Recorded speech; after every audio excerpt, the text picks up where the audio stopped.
Selamat sejahtera, Wanakum Tachahau. Saya Suman Sibam kembali lagi dari channel kita Rakyat Malaysia. Hari ini saya kembali dengan satu isu isu semasa negara. Kebelakangan ini banyak isu yang ditimbulkan oleh kerana PRN sudah dekat dan di situ skema-skema politik akan keluar menabur janji, memberi manifesto. Lepas itu 5 tahun akan menyusahkan rakyat Malaysia balik. Di situ rakyat Malaysia perlu menjadi pengundi yang bijak untuk memilih pemimpin. Bagi saya, pendapat saya pula, daripada kita memilih pemimpin daripada nilaian parti, elok kita menilai daripada kerja, daripada tindakan mereka. Seperti mana sebelum ini pun saya katakan dalam semua video, the biggest scammer in Malaysia ialah the politician. Mereka itulah kaki drama, mereka itulah kaki sakau, mereka itulah semuanya yang melibatkan kehancuran di negara ini. Sebab mereka itu kumpulan elit. Ini adalah satu statement yang berani. Sebab apa saya katakan begini? Saya ini bersuara atas dasar kehendak rakyat. Bila saya bersuara, rakyat sendiri menerima. Bila rakyat menerima, baruah-baruah politik ini, tak kisahlah daripada parti yang mana, mereka ni suka menuduh. Saya ini pro pada PAS, pro pada Perikatan Nasional. Itu adalah satu kebodohan. Hari ini kita soalkan kerajaan. Pemimpin-pemimpin ataupun macai-macai politik, sila hadam perkara itu. Di sini kita persoalkan kerajaan. Bukan mersoalkan parti. Bila kita soalkan kerajaan, kita tuju pada dasar kerajaan, bukan pada dasar parti. Itu kamu kena faham. Jangan jadi bodoh ataupun jadi sombong di situ. Bila kita soalkan apa yang terjadi ini atas realiti ini, kamu kena menerima. Bukan kamu pergi soalkan saya, kamu ni pro Pakatan ke, pro Perikatan Nasional ke, daripada dulu lagi, daripada kerajaan Muhyiddin Yassin, daripada kerajaan Ismail Sabri, dan sampai ke hari ini kita tetap bersuara. Sebab apa? Tidak ada masalah rakyat diselesaikan oleh pemimpin politik.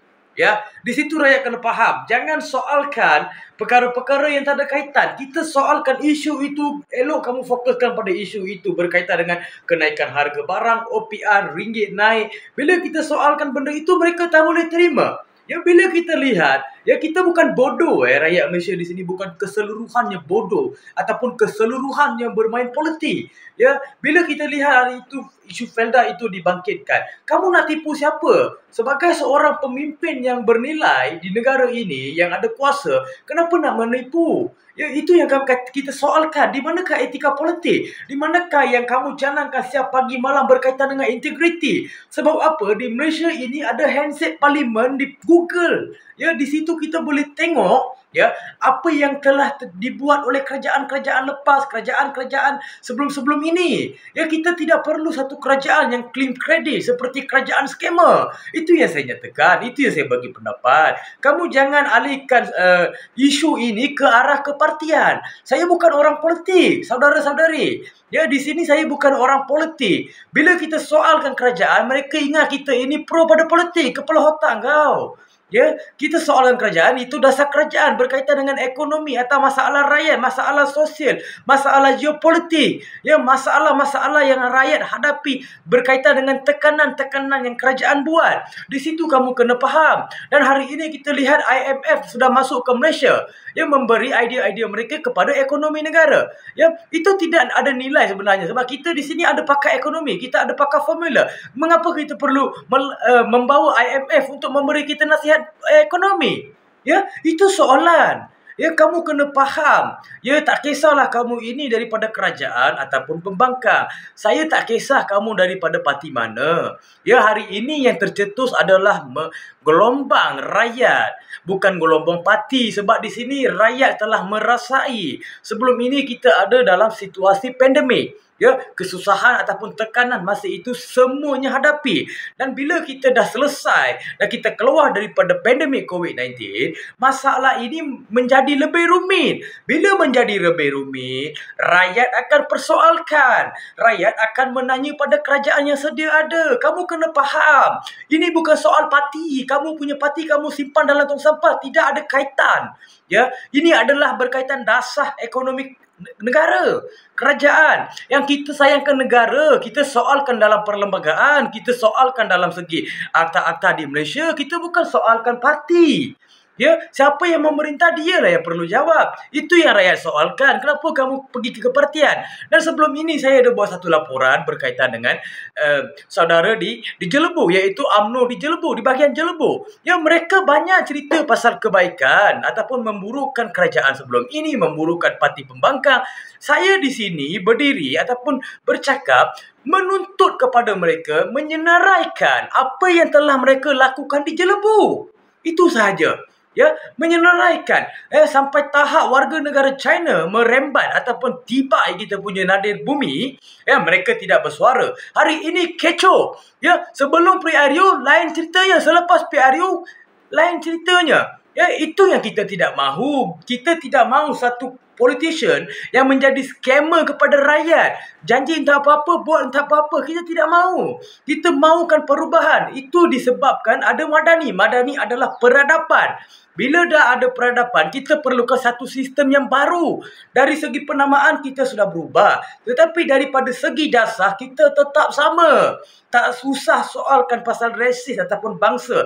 Mari kita soalkan pasal kebangunan ataupun ekonomi rakyat. Ya, itu yang penting sebenarnya. Ya, kita tidak perlu soalkan berkaitan dengan perkara-perkara yang tidak masuk akal, berkaitan dengan politik. Ya, buka TikTok politik. Jadi bila kamu orang bermain politik saja di sini sebagai pembangkang dan kerajaan, siapa yang perlu memberi kenyataan berkaitan ekonomi, pendapatan rakyat, kenaikan gaji? Ya, kenaikan OPR ini macam mana nak menyelesaikan? Hari ini kita ada banyak sensitiviti di negara ini. Di situ ada kerajaan untuk menyelesaikan sensitiviti yang keluar. Bukan mengambil sensitiviti itu membantai pembangkang ataupun rakyat.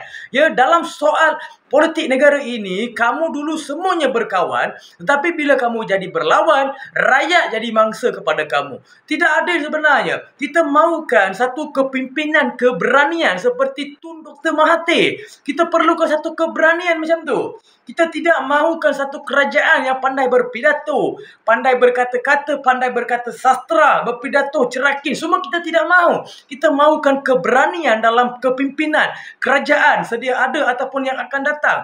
Hari ini kalau kita ubah kerajaan pun, bukan ada magic akan berubah serta-merta apa yang kita telah kita tinggalkan, telah kita hilang. Ya, kita mahukan perubahan dari segi dasar, bukan bercakap. Ya, Paulo Ferreira tu pernah bercakap, bertindak dan berfikir, berfikir dan bertindak, berfikir, bertindak, itu round dia punya rotation. Ya, bukan bercakap, tindakan tak ada. Bila kita bercakap, kita berfikir, kita bercakap, ada tindakan. Tapi ini tidak ada tindakan. Ya, kita perlukan satu kerajaan yang kukuh, yang stabil, yang menunjukkan diri mereka adalah satu keberanian.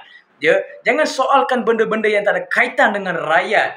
Ya, tidak adil sebenarnya. Sebab kamu dalam sistem politik yang menyimpan dendam, yang jadi mangsa di sini adalah rakyat yang tak ada kaitan dengan sistem politik yang kamu dendam itu. Ya, kita tidak perlukan satu kerajaan yang begitu. Ya, sila hadamkan perkara ini pada macam-macam politik ataupun baruah-baruah yang selalu etik saya personally yang berkaitan dengan isu semasa yang saya bangkitkan. Saya tidak menyuarakan berkaitan isu politik. Ya, bila kita soalkan kerajaan, itu mesti akan berkaitan dengan politik. Tapi itu tak bermakna kepartian. Jangan kamu bawakan isu kerajaan ke partian. Kepartian kamu simpan. Kerajaan pun rakyat punya. Kerajaan ini rakyat yang punya. Mesti rakyat akan soalkan. Ini kerajaan rakyat. Rakyat bagi mandat untuk menyelesaikan masalah. Tetapi kamu merumitkan lagi masalah rakyat. Tidak boleh, tidak adil dan membentuk satu menteri-menteri yang tidak ada etika dan integriti dalam kerajaan. Seperti Fahmi Fadzlin, Menteri Tiong, ya, Sani Hamzah. Itu semua rakyat perlu tegur. Kalau tak ditegur, bila kamu nampak? Ya, itu kamu kena faham di situ. Itu kamu kena terima hakikat ini. Sekian, terima kasih daripada saya, Suman Siwang.